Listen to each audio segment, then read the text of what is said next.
Today we're celebrating a milestone that recognizes a dream come true and a promise in progress. Lucile Packard saw what was possible when she decided that this community needed and deserved a world-class hospital for kids and pregnant moms. It's hard to believe that I've been here for more than 2 years. I'm honored to follow in the huge footsteps of Mr. Christopher Dawes, the first CEO of the hospital. Chris was such a big part of what this hospital has become. He believed, along with Lucile Packard and Susan Orr, in what this hospital could be with the right vision and resources. We are here to celebrate the 30th anniversary of Lucile Packard Children's Hospital at Stanford Children's Health. And I actually remember that day. I was here. That was June 10th, 1991, and we all got these great hot pink shirts that we wore, and I was one of those nurses, actually. I wheeled our pediatric patients all the way down the hall from the old big Stanford down into Lucile Packard Children's Hospital, wearing this shirt very, very proudly. We started out really as a very small, almost community hospital. Of course we weren't. We've always been an academic organization. But we've grown so much, not only in capacity from a bed perspective, because we surely have, but from an innovation perspective, just from a technology perspective. We are now the #1 transplant center in the country. We have the #1 cardiac surgery center for pulmonary reconstruction. Exponential growth in 30 years. Can you imagine, from 1991 to 2021? Just amazing. I still remember when, must have been about 10, 15 years ago, Steve Jobs had his liver transplant. And he and Arnold Schwarzenegger came to our auditorium to announce a new initiative for donation of organs in California.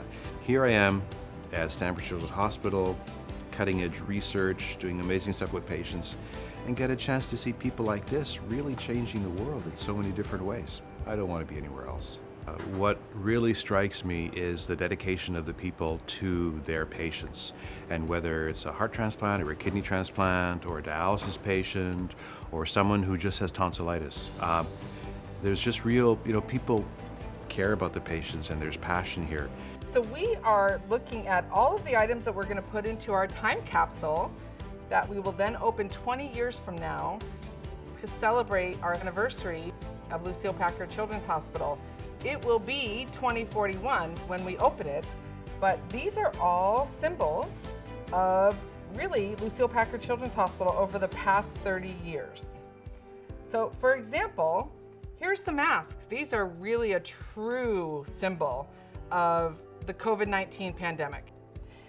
This is Kobe Bryant. He is our little mascot for our COVID-19 unit here at Lucile Packard Children's Hospital.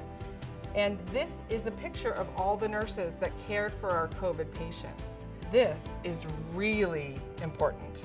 So this is a COVID vaccine card, essentially. So everyone that got the COVID vaccine got an indicator that they had received it. There were selfies, there were pictures, there were tears. Everybody was so overjoyed to be getting vaccinated finally. Oh, and look at this. This is a stuffed animal, of course, it's a dog, but it represents our Packard Paws program, and that is pet therapy. So here we have Socks the monkey. This is one of thousands, I think, that's been made by our auxiliary, our volunteers. They hand make all of them from socks, as you can see, and they give them to our pediatric patients. And can you imagine being a patient in the hospital and receiving one of these? They just love it. The kids love them, and they end up sleeping in their beds with them. So it just gives them a friend, while they're in the hospital. Truly, I see love. I see love, I see joy, I see happiness, and I see people's life work going into this capsule.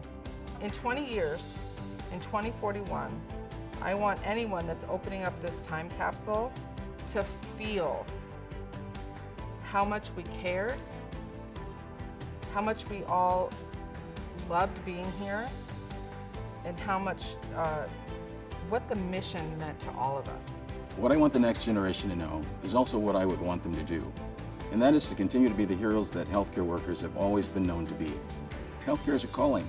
The people who answer that call understand that it's service, and they know that when they are needed here, they have to be here. I want the next generation to continue to keep the promise that was born from the hope of Lucile Packard.